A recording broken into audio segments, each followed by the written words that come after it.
The sun beats down on my skin as I step onto the warm sand, my sandals dangling from my fingertips.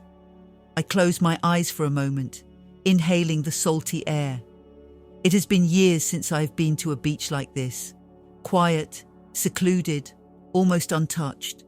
For a brief moment, I'm transported back in time to another beach, another summer, 30 years ago. I shake my head, dispelling the memory. I am here with my family, I remind myself.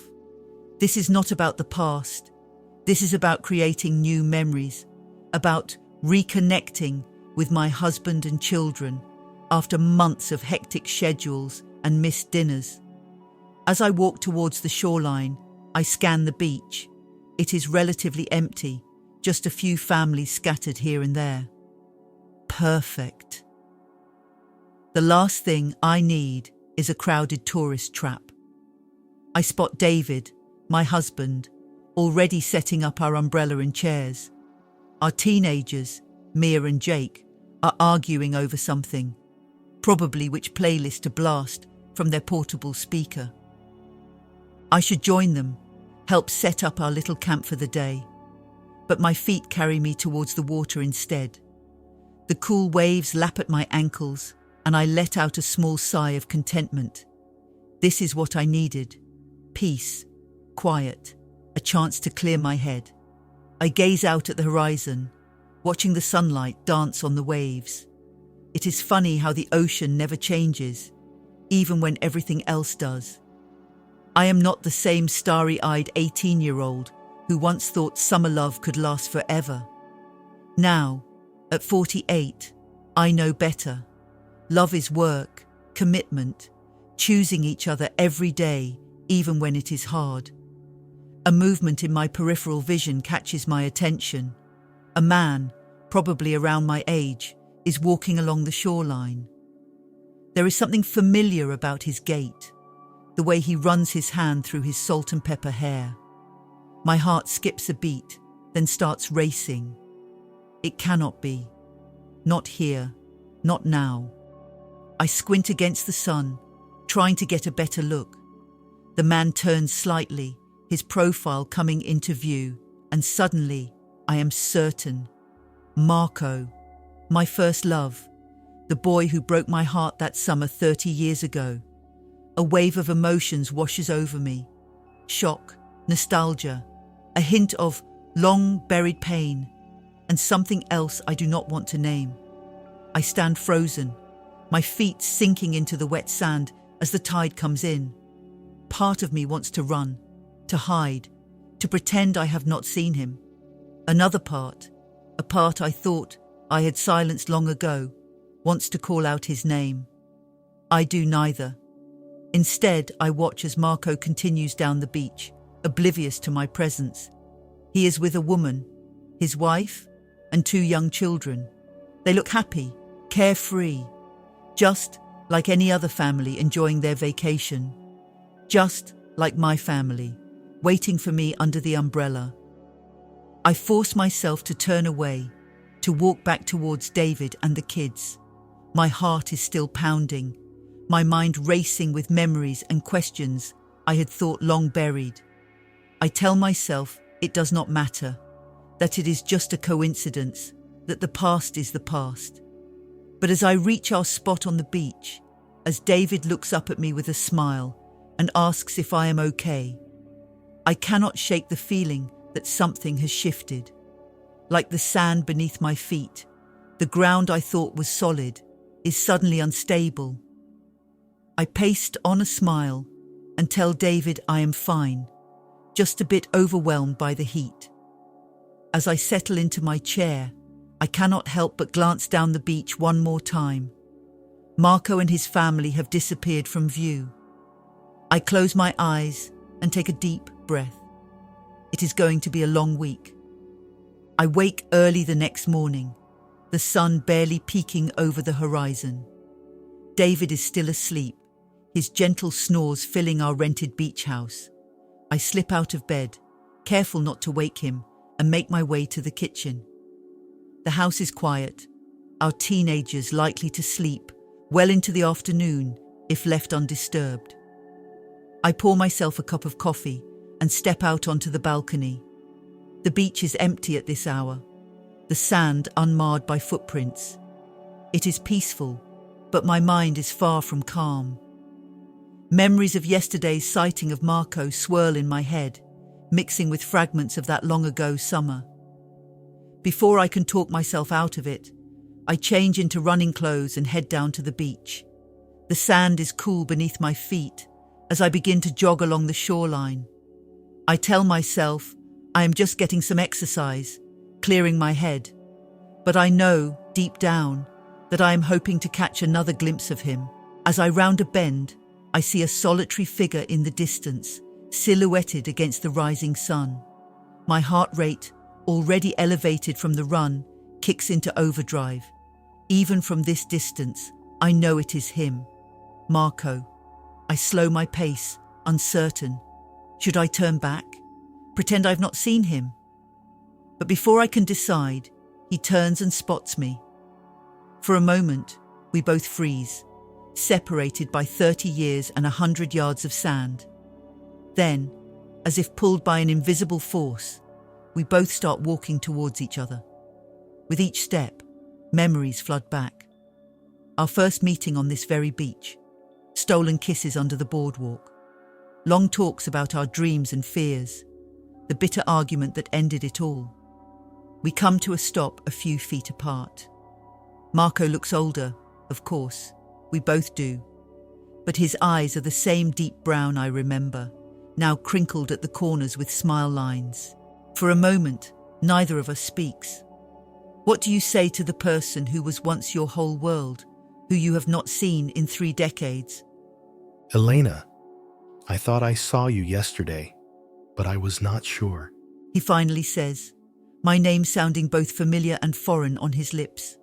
I nod, struggling to find words. Marco. It has been a long time. We stand there awkwardly, the sound of waves filling the silence between us. There is so much I want to ask, so much I want to say. But where do we even begin? Marco gestures towards a nearby cluster of rocks. Do you want to sit? Catch up a bit?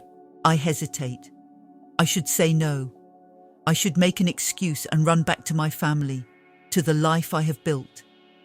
But instead, I hear myself saying, sure, for a little while. As we settle onto the rocks, I cannot help but think about how different this is from our youthful encounters. We are no longer carefree teenagers with our whole lives ahead of us. We are adults with responsibilities, with families waiting for us in rented beach houses. Marco starts talking, filling me in on the broad strokes of his life. His work as an architect, his wife Maria, their 2 children. I listen, nodding at appropriate intervals, all the while acutely aware of the growing ache in my chest. It is not jealousy, not exactly. More like a sense of loss for a future that never was. When he finishes, he looks at me expectantly. It is my turn to share, to condense 30 years into a few minutes of small talk. I tell him about my career in publishing, about David and the kids.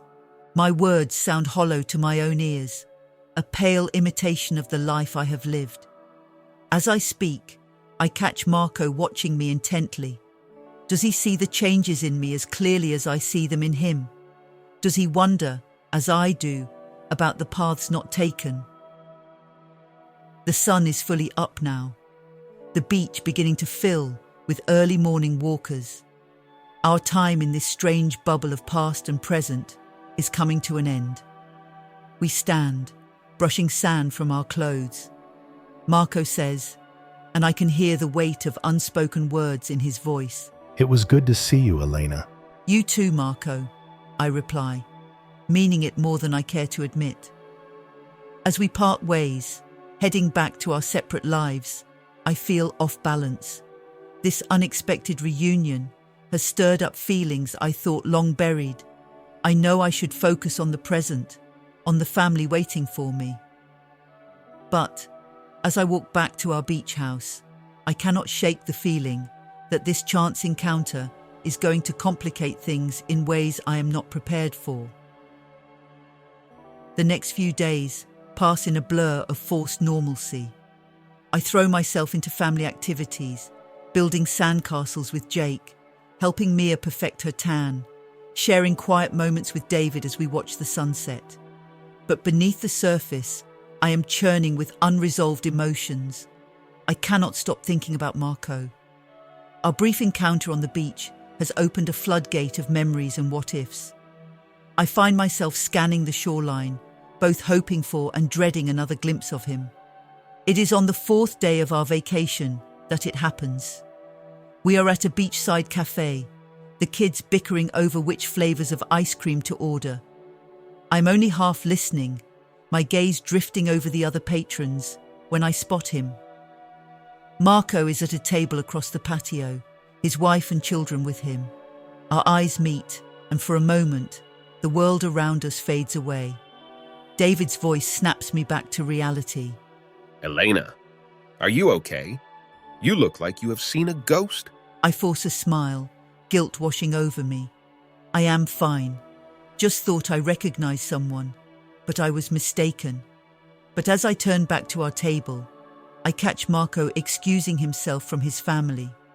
He walks towards the restrooms, but then veers off, heading to a quiet corner of the patio. As he passes our table, he drops a napkin. I watch it flutter to the ground, knowing it is no accident. I will be right back, I mutter to David, standing up. I need to use the restroom. I walk away, my heart pounding. I should not be doing this. I should go back to my family, ignore the napkin, ignore Marco. But my feet carry me forward of their own accord. I retrieve the napkin, unfolding it to find a hastily scrawled note. Meet me at the old pier at sunset, please. I crumple the napkin in my fist, conflicting emotions warring within me. This is madness. I am a married woman, a mother. I have no business meeting an old flame in secret. And yet, the rest of the day passes in a haze of indecision. As sunset approaches, I tell David I need some time alone, that I am going for a walk to clear my head. The lie tastes bitter on my tongue. The old pier is deserted when I arrive, the weathered wood creaking beneath my feet. Marco is already there, leaning against the railing, staring out at the ocean. He turns as I approach, his face a mixture of relief and apprehension. I was not sure you would come. I wrap my arms around myself, suddenly cold, despite the warm evening air. I am not sure I should have. We stand in silence for a moment, the weight of 3 decades hanging between us. Finally, Marco speaks. I cannot stop thinking about you, Elena. Seeing you again. It has brought everything back. His words echo my own thoughts, and that scares me. Marco, we cannot do this. We are both married. We have families. He steps closer, and I fight the urge to back away. I know. But do not you ever wonder what might have been if things had been different that summer? Of course I do. The thought has haunted me more times than I care to admit over the years. But I shake my head. It does not matter. We cannot change the past. No. But we are here now.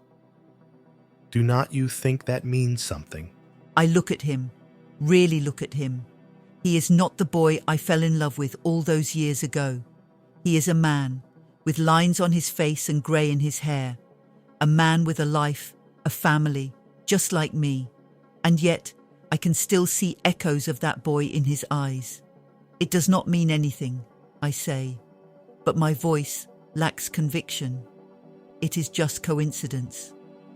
Marco reaches out, his hand hovering near my cheek, but not quite touching. Is it? Or is it a second chance? I close my eyes, fighting against the surge of longing his words provoke. When I open them again, I take a step back. There are no second chances, Marco. We made our choices. We have to live with them.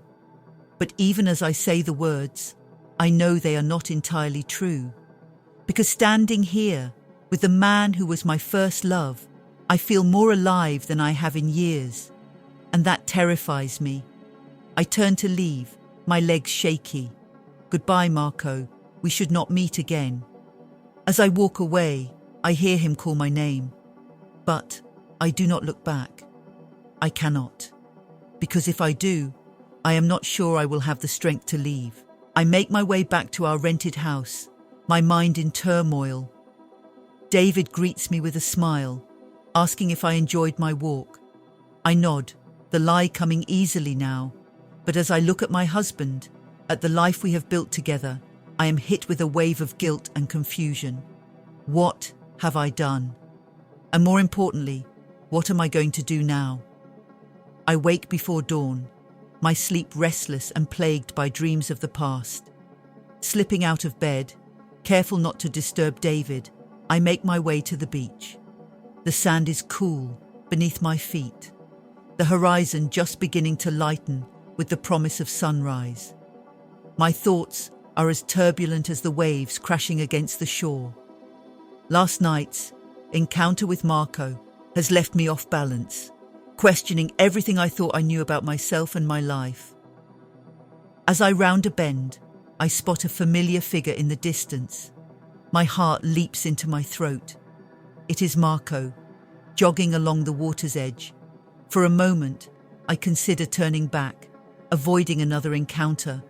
But before I can make a decision, he sees me and slows to a stop. We approach each other cautiously, like two wary animals.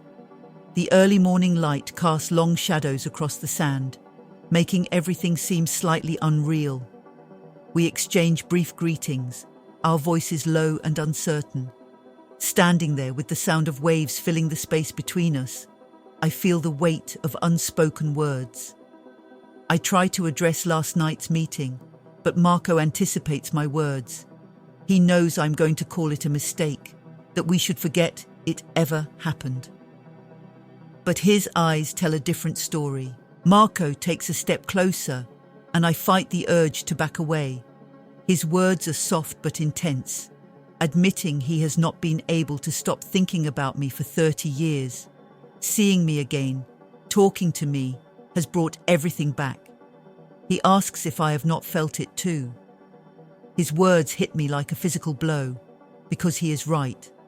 I have felt it, the connection between us, the spark that never quite died out. But I shake my head, trying to clear it. I insist it does not matter what I feel. We have lives, families. We can't throw that away on a memory or a fantasy. Marco reaches out, his hand hovering near my cheek, but not quite touching. His question hangs in the air between us. Is that all this is to me? A fantasy? I close my eyes, fighting against the surge of emotion his nearness provokes. When I open them again, I take a step back. I remind him that we are not those kids anymore. We have responsibilities, commitments.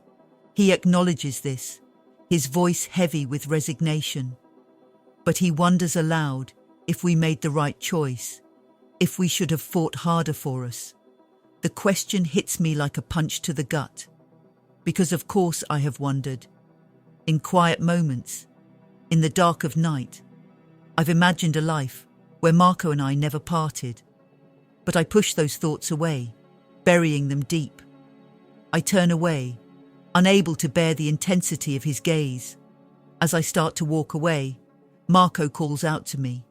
He informs me that he and his family are leaving tomorrow, cutting their vacation short. The news sends a sharp pain through my chest. As I walk back towards our rented house, I feel as though I am leaving a part of myself behind on that beach. The rational part of my mind knows this is for the best, that Marco and I had our chance, and life took us in different directions. But as I climb the steps to the porch, I cannot shake the feeling that I am making a terrible mistake, that I am letting go of something precious, something irreplaceable. I pause at the door, looking back at the beach one last time. Marco is still standing there, a solitary figure against the brightening sky.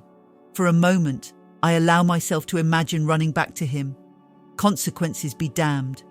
But then I hear David stirring inside the house, and reality comes crashing back. I take a deep breath, steeling myself, and step inside to face the day ahead. My mind a whirlwind of conflicting emotions and unresolved longings. The day unfolds in a haze of forced normalcy. I go through the motions of our family vacation, helping Jake build an elaborate sandcastle, listening to Mia's animated chatter about a boy she met at the beach, sharing a quiet lunch with David. But my mind is elsewhere, constantly drifting back to Marco and our early morning encounter. As the afternoon wears on, I find myself growing increasingly restless. The weight of Marco's impending departure hangs over me like a storm cloud. I know I should be relieved. His leaving will put an end to this emotional turmoil. Yet I cannot shake the feeling of impending loss. David notices my distraction. He suggests we take a walk along the beach, just the two of us. I agree, guilt gnawing at me. We stroll hand in hand, the setting sun painting the sky in vibrant hues of orange and pink. It should be romantic, but I feel a disconnect, as if I am watching the scene from outside myself. We talk about inconsequential things, plans for the rest of our vacation, the kids' upcoming school year, a work project David is excited about. I nod and smile at appropriate intervals, but my responses are automatic, hollow. David squeezes my hand, asking if I am okay. I assure him I'm just tired, the sun and sea air making me drowsy. As we turn back towards our rental, I spot a familiar figure in the distance. Marco is walking with his wife, their heads bent close in conversation. My step falters for a moment, and David looks at me quizzically. I mumble something about a pebble in my sandal and bend down, using the moment to compose myself. When I straighten up, Marco and his wife have passed by without noticing us.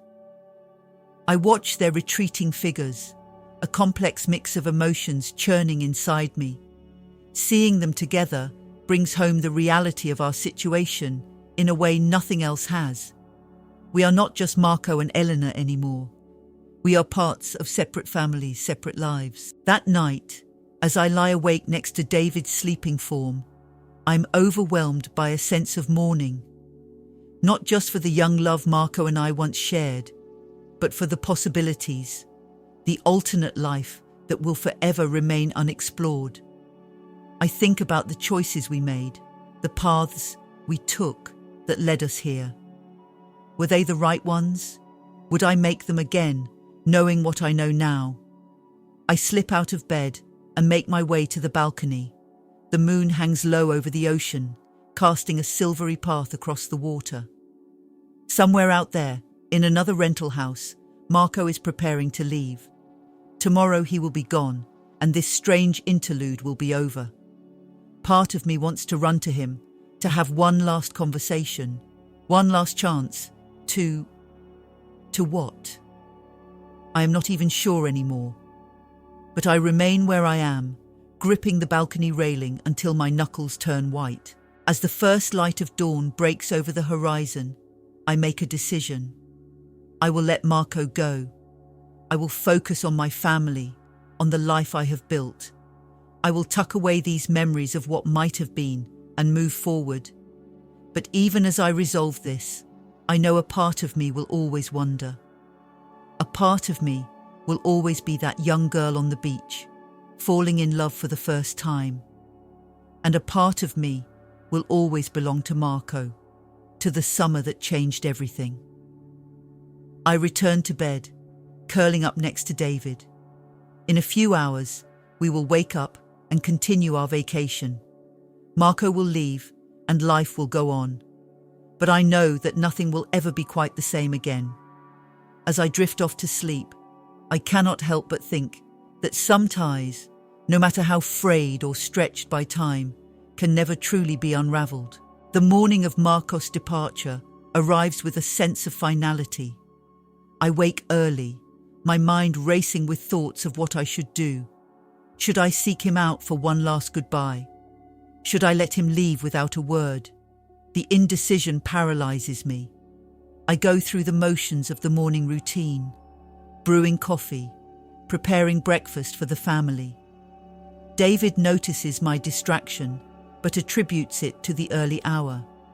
The kids are too engrossed in their plans for the day to pay much attention to my subdued mood. As the morning wears on, I find myself drawn to the beach. I tell David I'm going for a quick walk to clear my head.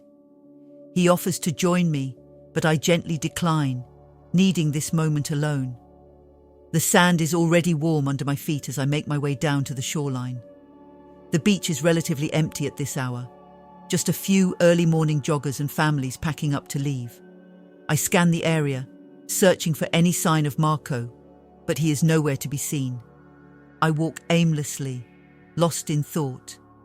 Memories of the past week mingle with those from 30 years ago, creating a confusing tapestry of emotions. I am so absorbed in my inner turmoil that I almost miss the figure standing at the water's edge, staring out at the horizon. My heart skips a beat as I recognize Marco. He turns as I approach, his expression a mixture of surprise and something else I cannot quite decipher. We stand there for a moment, the sound of waves filling the silence between us. I open my mouth to speak, but the words die on my lips. What can I possibly say in this moment? How do I encapsulate everything I am feeling? The regret, the longing, the bittersweet ache of what might have been. Marco seems to understand. He reaches out, his hand hovering near mine for a moment, before he lets it fall back to his side. We both know that some lines cannot be crossed. No matter how much we might want to, we talk. Our voices low and intimate. Not about the past or the future, but about the present moment. The beauty of the sunrise, the feel of the sand beneath our feet, the salt in the air. It is safer territory, free from the weight of our shared history and the complications of our current lives. As the sun climbs higher in the sky, we both know our time is running out. Marco's family will be waiting for him. My own family will soon wonder where I have disappeared to.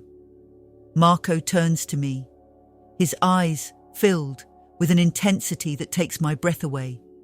He does not need to speak. I can read everything in his gaze. The regret, the longing, the love that never quite faded. I see my own emotions reflected back at me. And for a moment, I'm tempted to throw caution to the wind, to see where this rekindled connection might lead us. But reality intrudes. We are not those carefree teenagers anymore. We have built lives, made commitments. To discard all of that for a chance at rekindling an old flame would be selfish, irresponsible. With a sad smile, Marco reaches into his pocket and pulls out a small, smooth stone. He presses it into my hand, closing my fingers around it. A piece of this beach, he says, to remember. Not just this week, but all those years ago. A tangible reminder of what we shared and what we lost. I clutch the stone tightly, feeling its coolness against my palm. Tears prick at my eyes, but I blink them back. This is not a moment for dramatic goodbyes or declarations of undying love. It is a quiet acknowledgement of what was, what is, and what can never be. As Marco turns to leave, I call out his name one last time. He pauses, looking back at me. I want to say something profound, something that will encapsulate everything I'm feeling in this moment. But in the end, all I can manage is a simple thank you. He nods, understanding all that I am not saying. Then he walks away, his figure growing smaller as he moves down the beach. I watch until he disappears from view, the stone clutched tightly in my hand. I stand there for a long time, letting the waves wash over my feet, grounding myself in the present. When I finally turn to head back to my family, I feel different. Not healed exactly, but changed. As if I have finally laid to rest a part of my past that I had been carrying for far too long. The stone in my pocket is a comforting weight as I walk back to our rental house. A reminder of what was and what might have been, but also a reminder that life moves forward, that we make our choices and live with them. As I step onto the porch, I take one last look at the ocean. Somewhere out there, Marco is starting his journey home. And here, with the sounds of my family drifting through the open windows, I am ready to continue mine. The days following Marco's departure pass in a blur of forced normalcy and quiet introspection. I throw myself into family activities with renewed vigor, as if trying to make up for the emotional distance I had felt during those tumultuous days. We build sandcastles, go on long walks along the shore, and enjoy leisurely meals together. Yet beneath the surface, I'm acutely aware of the change within me. The small, smooth stone Marco gave me has become a talisman of sorts. I keep it in my pocket, running my fingers over its cool surface when I need grounding. It's a tangible reminder of what was, what could have been, and the choices I've made. One afternoon, as David and the kids are engrossed in a spirited game of beach volleyball, I find a quiet moment to myself. I sit on the balcony of our rental, watching the waves crash against the shore. The rhythmic sound is soothing, helping to calm the turmoil in my mind. I pull out my notebook, the one I use for jotting down story ideas and random thoughts. For the first time since our encounter with Marco, I feel compelled to write. The words flow onto the page, a jumble of emotions and reflections. The past is a dangerous place to linger. It's seductive, painted in the golden hues of nostalgia and what-ifs. But it's also a mirage, never as perfect as we remember. This week has been a journey through time, forcing me to confront the girl I once was and the woman I've become. Marco was more than just a first love. He was a fork in the road, a path not taken. Seeing him again stirred up feelings I thought long buried, but it also showed me the value of the life I've built. David, the kids, our home. These aren't consolation prizes or second choices. They're the result of 1,000 small decisions, a life carefully crafted and deeply loved. Yet I can't deny that a part of me will always wonder about that other life, the one that slipped away on a summer night 30 years ago. Perhaps that's the bittersweet reality of growing up. We carry these ghosts with us, the people we were, the lives we didn't live. They shape us, haunt us sometimes, but they don't define us. The challenge is to acknowledge them without letting them overshadow the present. I pause, my pen hovering over the page. The act of writing has helped clarify my thoughts, bringing a sense of peace I hadn't realized I was missing. I take a deep breath, inhaling the salty air, and continue. This encounter with Marco wasn't just about rekindling an old flame. It was a mirror, reflecting back the choices I've made and the person I've become. It's forced me to confront the parts of myself I've neglected, the dreams I've set aside. Maybe that's the gift in all of this, a chance to reassess, to reconnect with the passion and possibility of youth without abandoning the wisdom of experience. As I sit here, watching my family on the beach, I'm struck by a profound sense of gratitude for the love I've known, both past and present, for the life I've built, for the strength to face this emotional upheaval and come out the other side, not unscathed, but perhaps more whole. The sound of laughter draws my attention back to the beach. David is chasing Jake with a bucket of water, while Mia cheers them on. The sight brings a smile to my face, warm and genuine. I close my notebook, tucking it away with the stone from Marco. Both are now parts of my story, reminders of different chapters in my life. But as I stand to join my family on the beach, I feel a sense of resolution. The past will always be there, a bittersweet memory to revisit occasionally. But my future, our future, is still unfolding, full of possibilities I've yet to imagine. As I step onto the warm sand, David looks up and catches my eye. His smile, so familiar and dear, sends a wave of affection through me. I may have loved before, but this life we've built together is where I belong. The rest of our vacation stretches before us, days filled with sun and sand and family. And as I join the game, laughing as Jake tries to douse me with water, I feel lighter. The ghost of what might have been will always be there, but it no longer overshadows the joy of what is. The tide is turning, and I'm ready to move with it, embracing the next chapter of our story with an open heart and renewed appreciation for the complex, beautiful tapestry of life and love. The last day of our vacation arrives with a bittersweet finality. As we pack our belongings, the room filled with the chaos of suitcases and forgotten beach toys, I find myself pausing at the balcony one last time. The ocean stretches out before me, vast and unchanging, a stark contrast to the tumult of emotions I've experienced over the past week. I finger the smooth stone in my pocket, a habit I've developed over the past few days. It's no longer just a reminder of Marco, but of this entire transformative experience. As I gaze out at the horizon, I make a decision.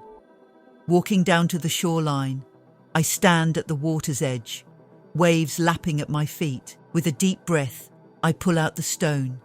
For a moment, I hold it tightly, feeling its weight and texture one last time. Then, with a mixture of resolve and release, I throw it as far as I can into the ocean. I watch it arc through the air before disappearing beneath the waves with a small splash. It feels symbolic, this act of letting go, not of erasing the past or forgetting Marco, but of releasing the what-ifs that have haunted me. As I turn back towards our rental house, I feel lighter, more centered. The drive home is filled with a comfortable mix of excited chatter from the kids and companionable silence between David and me. As we leave the coast behind, I find myself looking forward rather than back. The familiar landmarks of our journey home no longer feel confining, but comforting. We arrive home late in the evening, the house quiet and slightly stuffy from being closed up. As we unpack and settle in, the routines feel both foreign and deeply familiar. David orders pizza, a homecoming tradition, and we gather in the living room, surrounded by half-unpacked suitcases. As I look around at my family, Mia animatedly recounting a beach adventure, Jake already nose-deep in a comic book he'd missed, David catching my eye with a warm smile, I'm struck by a profound sense of belonging. This is my life, chosen and built over years of love, compromise, and shared experiences. Later that night, as David and I prepare for bed, he wraps his arms around me from behind. "Welcome home," he murmurs into my hair. I lean back into his embrace, feeling the solid warmth of him. "It's good to be home," I reply, and I mean it with every fibre of my being.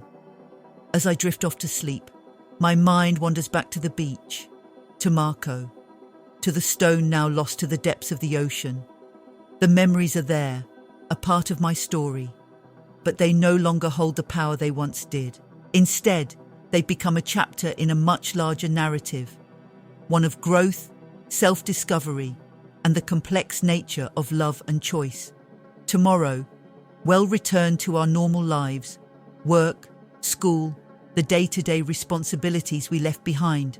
But I know returning changed, with a renewed appreciation for the life I've chosen and the love I've nurtured. The encounter with Marco, rather than derailing my life, has ultimately reaffirmed it. It's shown me that while the past can still touch us, it's our present choices that define us. As I curl closer to David, listening to his steady breathing, I feel a sense of peace settle over me. The ties of the past have been acknowledged, examined, and gently unraveled. Now, it's time to strengthen the bonds of the present and look forward to the future, whatever it may hold.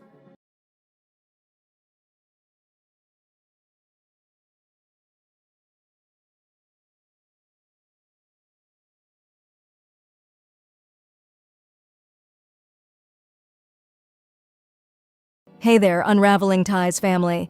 Thank you so much for listening to today's story. I hope it touched your heart, made you think, or even inspired you in some way. We would love to hear your thoughts and feelings about this story. Don't be shy. Leave a comment below and share your perspective with our community. Your voice matters to us. If you enjoyed today's story and want to be a part of our journey as we unravel the complexities of human relationships, be sure to hit that subscribe button and turn on notifications. That way, you'll never miss a new story. We're always eager to explore new angles and dive into the themes that resonate with you the most. So tell us, what kind of stories would you like to see in upcoming episodes? Your input helps us create content that you'll love. And hey, if today's story reminded you of a personal experience or a tale you'd like to share, we're all ears. Feel free to share your own stories in the comments. Who knows, your story might even inspire a future Unraveling Ties episode. Once again, thank you for being a part of the Unraveling Ties family. Your support means the world to us. Don't forget to hit the subscribe button. Until next time, keep embracing the ties that bind us and never stop exploring the depths of the human heart. See you in the next video.